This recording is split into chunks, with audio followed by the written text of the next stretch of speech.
শুরুতে সবাইকে রংধনু ভুট্টার ফুল শুভেচ্ছা। নন হাইব্রিড ভুট্টা রংধনু ভুট্টা এ যেন রংধনু জাদু। ভুট্টার জগতে এক আশ্চর্য জাত। দেখিলাম ভুট্টা রঙিন দানা, এক পলক থেকে এক টানে হলাম চক্ষুষ্মান ছিলাম কানা। সত্যি সত্যি চোখ খুলে দিয়েছে এই ভুট্টার দানা। Multi colour corn, ornamental corn, beautiful corn কিংবা গ্লাসেম, যাই বলি না কেন, অল আর সেম। নন হাইব্রিড ভুট্টা জগতে সত্যি রাজাধিরাজ, তবে জাতটা ধরে রাখাই এখানে কাজ। রংধনু ভুট্টা। ভুট্টার দানা কতটা সুন্দর হতে পারে, স্বচ্ছ মসৃণ কাঁচের মতো। অনেকে বলেন প্লাস্টিকের ভুট্টা, অনেকে বলেন দানায় রং করা হয়েছে, অনেকে আবার বলে থাকেন নিশ্চয়ই এটা কোনো চিত্রকরের কাজ। যাত্রী যিনি আবিষ্কার করেছেন তিনি সত্যি একজন চিত্রকর, মার্কিন চিত্রকর, নাম কার্ল বার্নেস।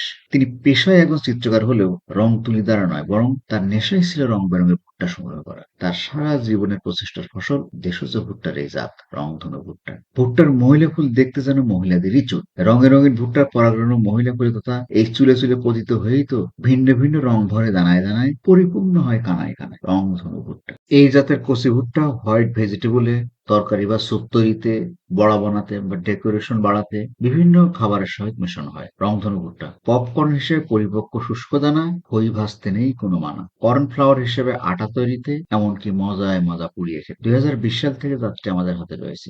দেশীয় আবহাওয়ায় কম করে হলেও 10 বার পরীক্ষা করা হয়েছে। রংধনু ভুট্টা ছাদ বাগানে বা টবেও সকল মৌসুমে চাষযোগ্য। সব মিলিয়ে কম বেশি 100 দিন সময় লাগে। 7 থেকে 8 ফুট বলিষ্ঠ এক একটি গাছে 7 থেকে 8 ইঞ্চি লম্বা কয়েকটি মোচা হয়। রোগবালাই মুক্ত, বেশ শক্ত। শুকিয়ে গেলে এই ভুট্টা খুবই শক্ত হয়। রংধনু ভুট্টা পরিপক্ক দানায় কামড় দিলে দাঁত ভাঙা জবাব মেলে। রংধনু ভুট্টা। নাক কান গলার ডাক্তার কোণের জ্ঞাতার্থে জানাচ্ছি, মেয়েরা তাদের মানসিক স্বাস্থ্যের অলঙ্কারায়নে, পরস্পরের প্রেসক্রিপশনে এই ভুট্টার শক্ত দানাকে নাক কান গলার গহনা হিসেবে ব্যবহার করতে পারে, যাকে সিডস জুয়েলারি বলা হয়। আবার তৈরি হতে পারে তসবিও। সিডস জুয়েলারি এক আনকমন ধারণা, বীজ যখন নাক কান গলার গহনা। রংধনু ভুট্টা। এই ভুট্টা তাহলে কোথায় পাওয়া যায়? হাতের নাগালে নয়, নাকের ডগায়। নক করুন uncommon